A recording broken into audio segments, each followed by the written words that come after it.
Hey everyone, welcome to another episode of Star Wars Minute. It's your daily show in which we analyze, we scrutinize, and we celebrate solo a Star Wars story one moist minute at a time. I'm Alex Robinson from alexrobinson.fun. And I'm Pete the Retailer from PeteTheRetailer.com. People need to be watching the video. I'm just going to say that before I introduce myself.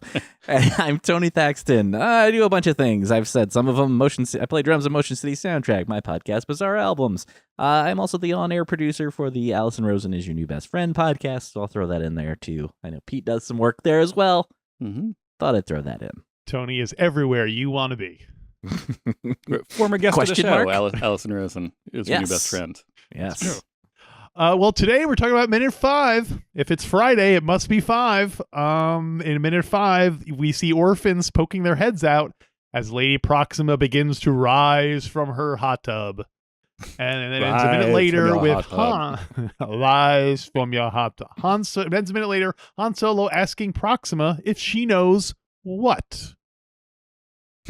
You know what? He plays second base, of course. Right. Lady Proxima, everybody's favorite. Lady Proxima. Lady Proxima. I know that's like the phrasing Children that at has feet. to be. Someone's. You think that exists somewhere? Somebody did that, right? I think, there was a band called Cloud City Soundtrack that would have done a good version of that, I think. But they don't seem to be around much anymore. Everybody's favorite Grindelwald crime boss, right? Definitely in my top 15. Wow. It's high up there, Yeah. I have to assume that she's number 15. Because if she was like number 3, you wouldn't have said it in my top 15. You'll have to buy my book. I hate it when they do that with it. This is a total side rant, but where it's like sports stats, they'll be like, oh, they're 5-2 in the last 7 games, and it's like, well, just make it 10 because then they're really 5. 5-5 in the last 10. Like 7 is an arbitrary cutoff point, just to be like. They So love it's to just same reach thing. for any stat whatsoever in sports. And I love stats, but just like random off, make them a little more natural. Yeah. Anyway, no sports in this minute. Let me tell you. So I'm not sure Low. how I feel about the Lady Proxima design. It's a little weird. It looks a little janky for a villain that was cited in the crawl. Like I feel like there was more effort put into puppets that appear in the background than the Lady Proxima puppet. Really? I don't know. I like Lady Proxima.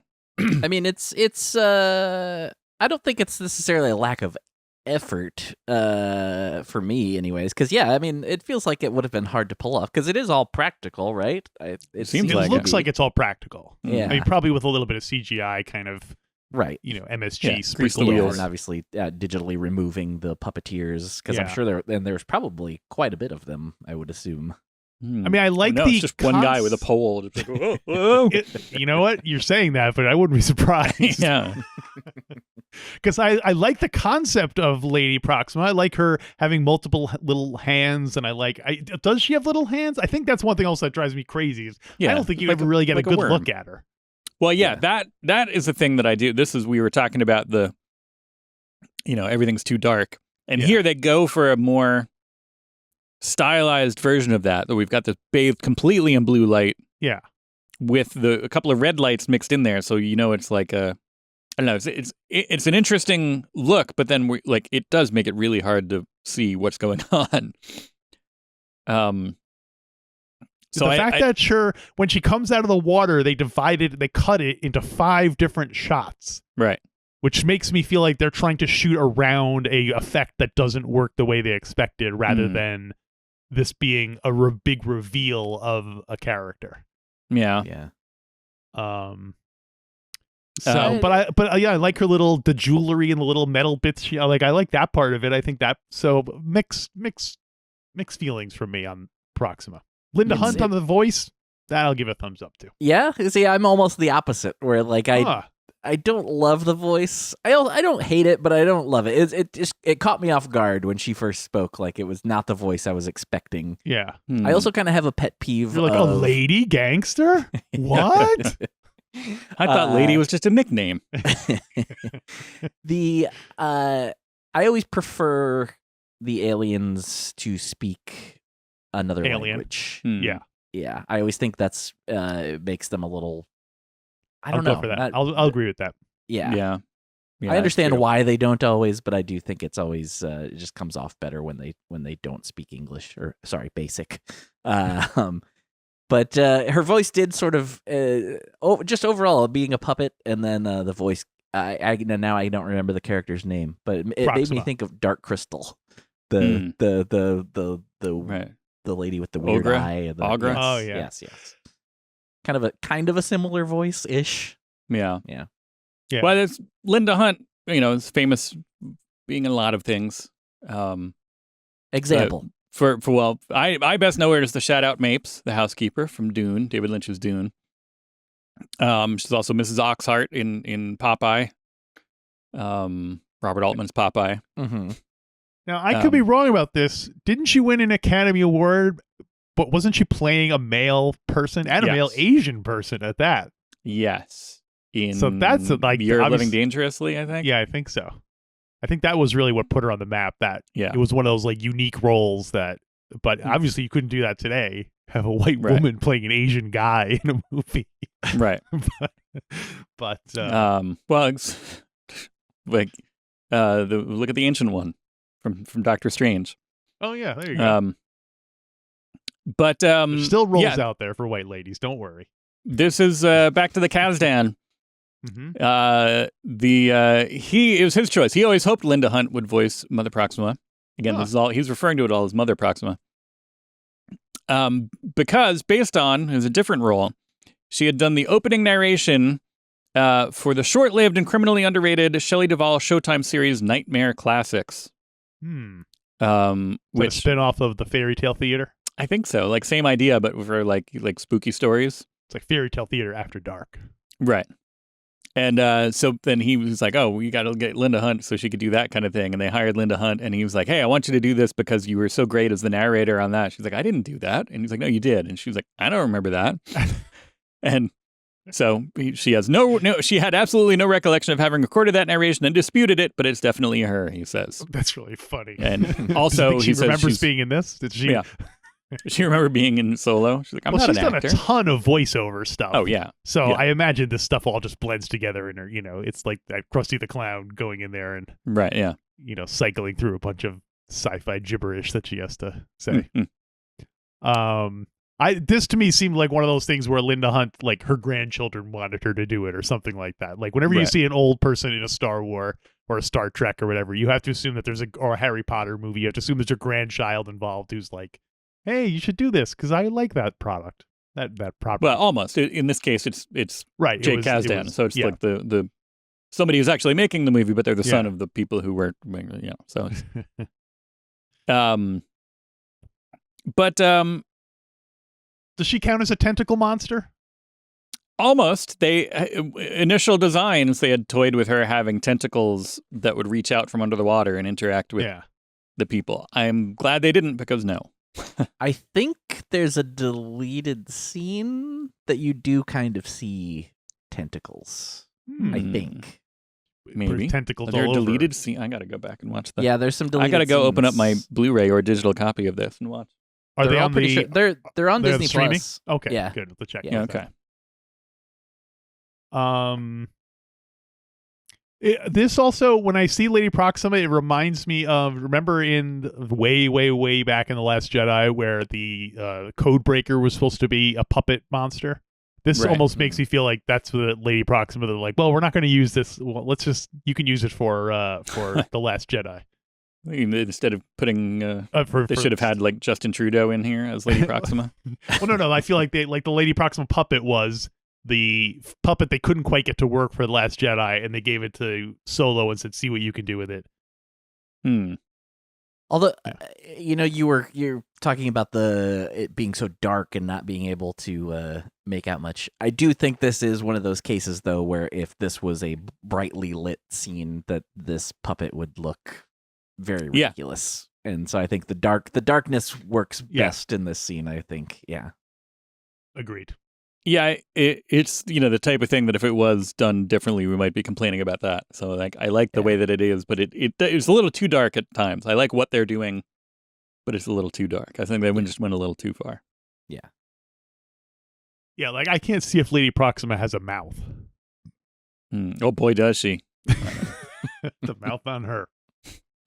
Yeah, just look a little like look at her Wikipedia page. She's well lit there, or I'm sure in the visual guide, whatever. The guide weirdly lacks for being kind even as you said, not really ends up being a big character, but like for getting as much of a moment as she does, the guide really has next to nothing about her. Weirdly. Well, maybe it was. Maybe she was late Moloch. enough in the production that they were like, I don't know. Yeah. There's a couple of things. Like Gullet was the same way. They didn't really have much in the Rogue One art of book or making of book on Gullet for somebody who was so prominently featured in their own scenes. And then on the other hand, you have the Sea Siren, which they spent $4 million building it and shipping it to Ireland. So it's always a chance cube throw when you're building space monsters in Star Wars. I will say that looking at Lady Proxima's page here, the Proxima page, they've gone back and used her and stuff. She has a meeting with Dr. Aphra at some point in the comics, and later on, I guess Han goes back to Corellia and talks to Moloch and Lady Proxima, who are still there doing their thing. And what? So presumably she's a lot older than. Like, when is the? Because this is 13 years at BBY. Mm-hmm. When does Dr. Aphra meet her, and when does Han Solo go back? Are we talking? This is all like Civil War era, so within the scope, I think, of the original movies. Okay. So she managed to last for at least 13 years, Proxima, down there. Approximately. Yeah. And then kept going. Apparently, so she even met up with Bazine Natal. We were talking about her earlier. Who's Bazine sometime Natal? After the Cold War. There was the Cold Force War. Awakens with Bazine's, Grumgar. Yeah, Grumgar's a company, the spy who reveals to the oh, right. We were talking the First about it a couple Order days ago. Yeah. The one who's in love with the monster. Yeah. And Bazine apparently had an interaction with her, so that's even close to. After the story, Bazine Natal became unhappy at Proxima for not capturing the Falcon. Proxima gave advice to Natal that she should visit a man named Duquesne on the planet Jakku. So, in the hunt for the Millennium Falcon in between movies, Lady Proxima's still around. So as of immediately before Force Awakens, BFA as I refer to it, I'm going to have my own time scale. She's still around. So according to this. I know the audio listener can't see this, obviously, but yeah, the guide here, Moloch gets 2 full pages. Lady Proxima, just this little corner of this page, and that's it. Weird. So, very strange. Yeah, it has to be the Gullet effect, where they were like, the book had to come out before they were done with the final... I hope the Gullet effect becomes a movie term that. Right. No, it's my in-laws watch that on CNN all the time. Every week they're tied to their TV. I also wonder if in some cases they're trying to avoid like spoiling because with the books, you mean? Yeah, because the Force Awakens visual dictionary came out before the movie, right? And there's no pictures of Adam Driver with his mask off in the book, right? That's a good point. Yeah. So I was wondering if it was that another kind of like later they went back to make him not have it more. I don't know, dude. That was 3 movies ago. I don't know. I don't remember knows? anything from that. That's 4 movies ago, wasn't it? Well, yeah. Anyway, no, I don't know. What movie are we in now? Where are we? Solo, a Star Wars party. Solo, a Star Wars party. So one of the interesting things in the Proxima page is also, and this is kind of maybe we'll talk about this more later when we meet another character that matches this description, but they talk about the similarities just briefly. In one sentence, they make a connection between Proxima and Garrus Shrike, who was Garrus Shrike was the Garrus? kind of Garrus. Garris, like Harris, but like with a G? Harris, but like one letter earlier. Garrus. But Garrus Shrike was the Garrus kind of Shrike. was the Shrike one. Was this essentially this kind of character was the Fagin of the Dickensian Han Solo in A.C. Crispin's The Paradise Snare, which was like the new Han Solo trilogy that came out in 97. And so they did, when they were, the first time around, when they were trying to tell basically the origin of Han Solo, they had a similar kind of thing where it was like, oh, he was, like orphaned on the streets and was the kind of an agent for this, this character who, adopted a lot of, street youths and, had them doing his bidding as a criminal empire. It's especially ironic given that it wasn't one of the original subplots of in the bracket draft of Empire Strikes Back. Didn't Han Solo, wasn't his father like a wealthy? Wasn't one of the subplots going to be them going to Han Solo's father and asking for financial help to help support the rebellion? I think it was his stepfather. There was some like thing where he was grumbling about like he was running away from a right, but he wasn't scenario, poor though. but That's a scenario where Han Solo did not grow up in a Dickensian hellscape. Right. Well, I think he might have, but he might have like run away from that early on. Right. But yes, there was definitely. Yeah. We'll have to keep an eye on this, but I remember the relationship between Han Solo and his father being very vague in this movie. Like at one point he talks about him being like, he knew his father, but then he also talks about how he like, anyway, we'll have to keep an ear out. He's just feelings mostly. His memories are just. Yeah.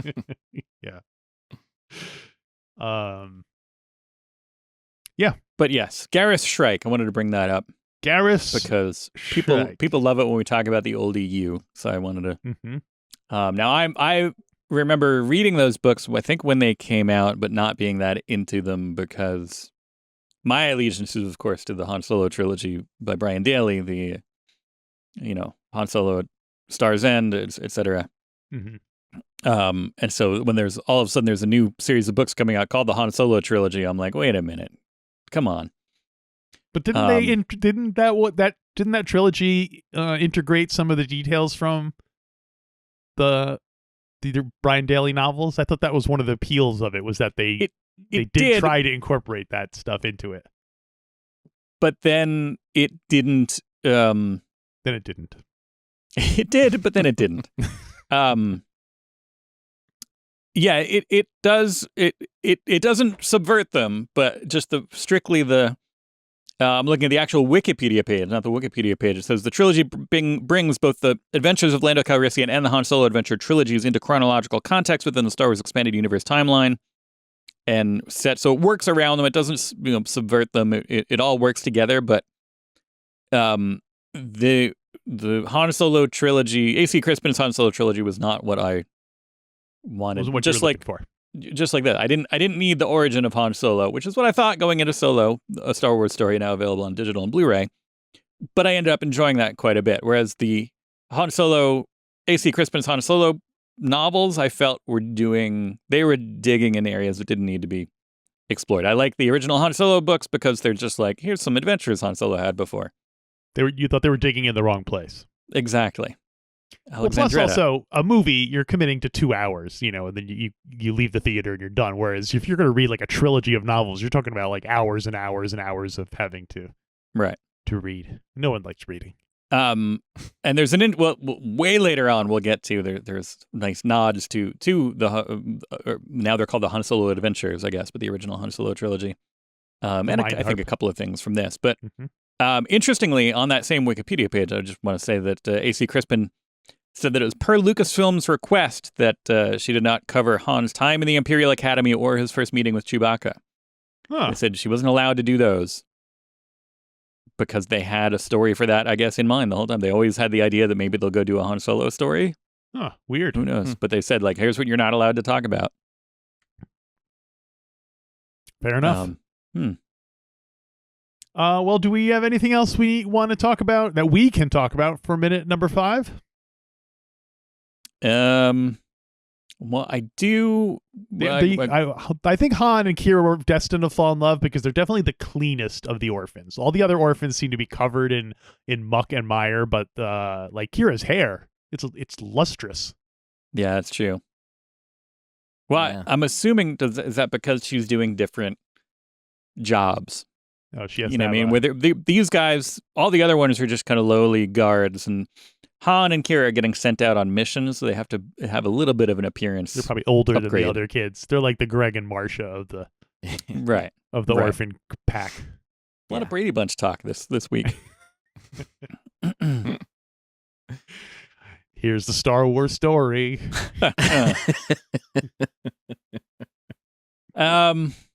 No, but that's all I got, I guess, for this. All right. Well, I guess Tony, you have anything else? Any other thing about the movie in general? Since this is your last. Nothing about this minute in particular. Wait, what was I going to? I feel like I wrote something down that. Was it an old note that you had from like Return of the Jedi that you're like, hey, something I didn't get to talk about? Yeah. Wait, what was it? What was it? Did you guys ever notice there's that one scene where the Ewok gets killed by the AT-ATs? I never noticed that before. Maybe I'm crazy. That's what you wrote? You may be right. I mean, this is barely a thing, but I was gonna point out that just nothing really happens in these scenes that I've talked about this week, but I did think that this movie was kind of the first of the newer Star Wars things that was doing the like deep cut fan servicey stuff, but not the like hitting it all over the head stuff, but like some of the references that are just like throwaway lines here and there in this movie were fun, like enough to make me, you know, kind of like sit up in my seat like, oh, they said Terrace Kasi. Just like little things like that, which I enjoyed, because I feel like in the previous movies, yeah, some of that stuff when it happened was a little too on the nose, whereas this was a little better at just throwing little fun things here and there. Yeah, the cuts were deeper. Yeah, and we didn't stop to be like, everybody look. Right. Yeah, it's just like little, which I do feel like that's gotten better with some of the moments in the shows they're doing now too. Is I feel like they're good at just making these or pulling in characters or making references that you don't have to know, but then if you do know, it's exciting as the nerd in you perks up at that. That's all. I like those little things that they throw in like that. Well, especially when the fruit is not quite as low hanging. Yes, exactly. Right. Like they really have to talk about the Force all the time. Like that was in the first movie, we get it, but like it's and kind of on. I don't know. Apparently, this movie. I know Pete wants a movie with or a show with no lightsabers. Plug my ears. But apparently, no one says Jedi in this movie, and it's the first one.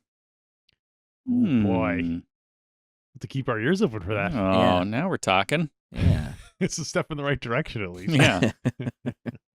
So again, that could be false information that I stumbled upon, but yeah, I couldn't after reading that, I couldn't think of anywhere that comes into play. They should have had Darth Maul say that at the end. He just goes, he goes Jedi. Jedi, I have a bad feeling about this. And then he does a Wilhelm scream. And then Alfred Hitchcock walks behind him. Yeah. See you next Tuesday. The only other thing, this was the other thing I was going to ask.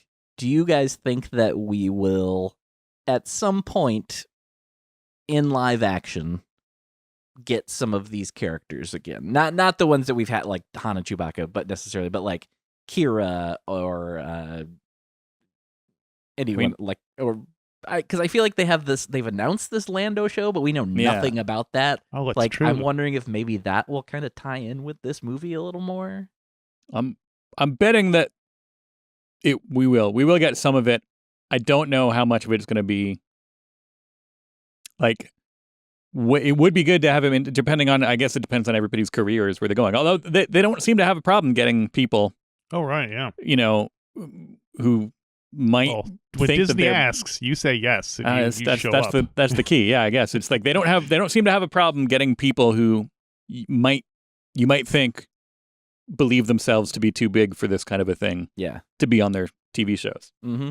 And so, depending on where the other actors are at in their careers and depending on what they feel like doing, I wouldn't be surprised if we didn't. I would be surprised rather if we didn't get at least a little bit of Kira and the not the Golden Dawn, the Black Crimson Dawn. Crimson Dawn. Yeah. Do you think? Because I even wondered. It feels like there could be a slight chance that maybe even ties into Kenobi somehow.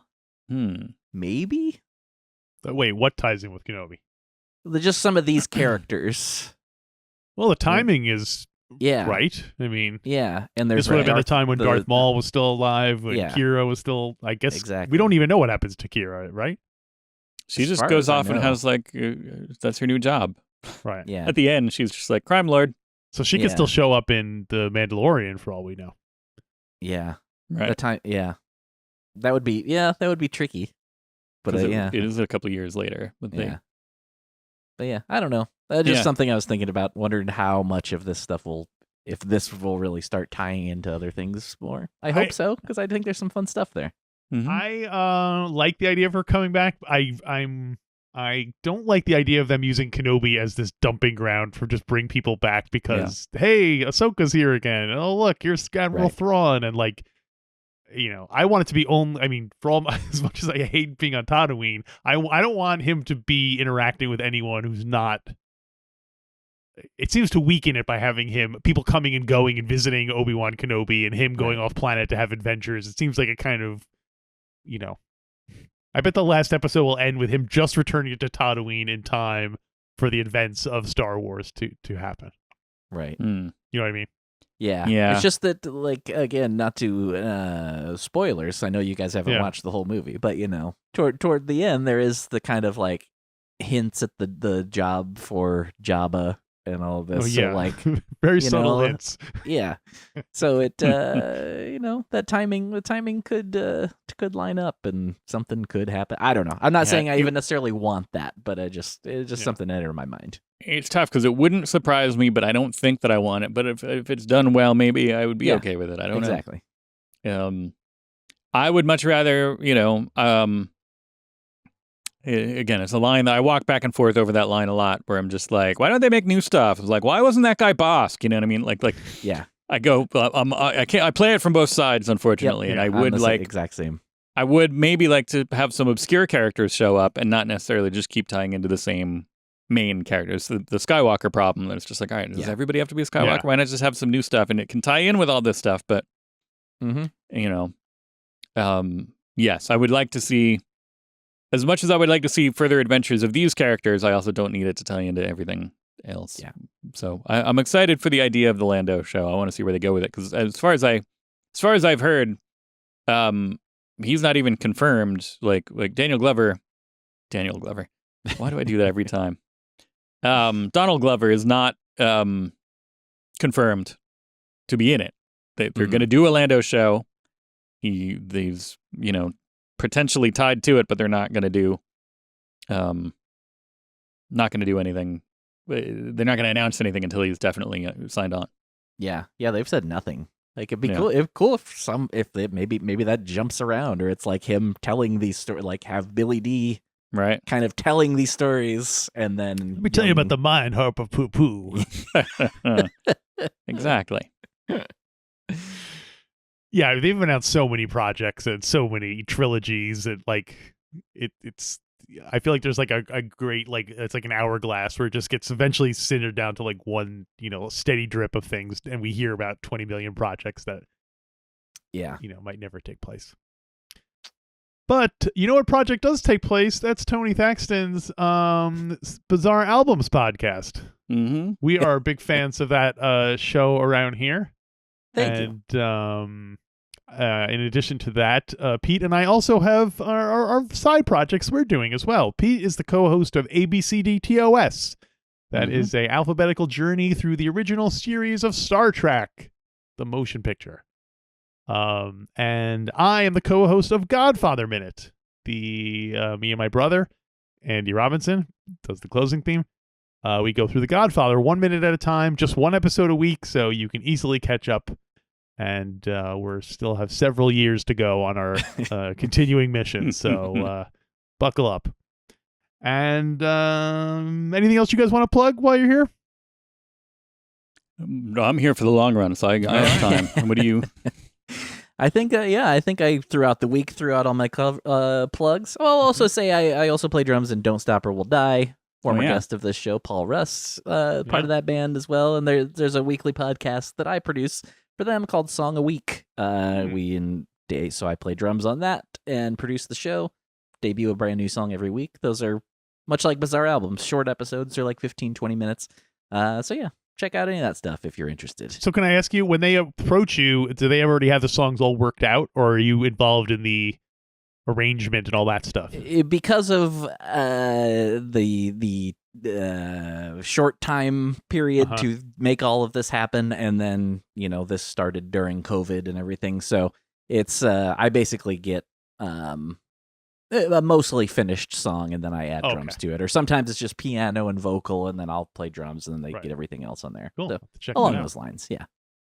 Let me say, my kids are big Don't Stop fans now, which is a weird development that I wasn't expecting. But they're both like when my son, who's 4, everyone's like, if he's like wants to put on music by himself, he'll reach for the Don't Stop or We'll Die album and put it on the record player. Wow, the actual vinyl. Yeah, that's funny. Not just in case anybody listens. Not all the songs are kid friendly. No, I gotta skip one on the album every time, which is a pain because it's one of my favorite songs on the album. But I gotta skip it every time. They don't even know that exists. So yeah. Oh, and that must hurt extra bad for your son because it's about a frog. I know. He loves green. Yeah. Oh, yeah. One day. You should persuade them to do a more kid-friendly version. They got to get on that bandwagon. That They Might Be Giants hipster kids album kind of. That's the trick. Don't skew it. Don't make it. Just make it kid-friendly. Just leave out some of the swear words, but don't make it. If you aim for kids, it's going to be too kiddie, and then nobody's going to like it. Just make it what you usually do, but with the idea that kids could listen to it. Right. Well, I just hit stuff. I'm not really calling the shots in that band, so. You tell them that. Tell them we said that, and then they'll go. All right, everyone. Thanks for joining us for this first week of solo Star Wars parties. We'll be back on Monday with another episode of Star Wars Minute. Star Wars Minute. Enjoy that lounge.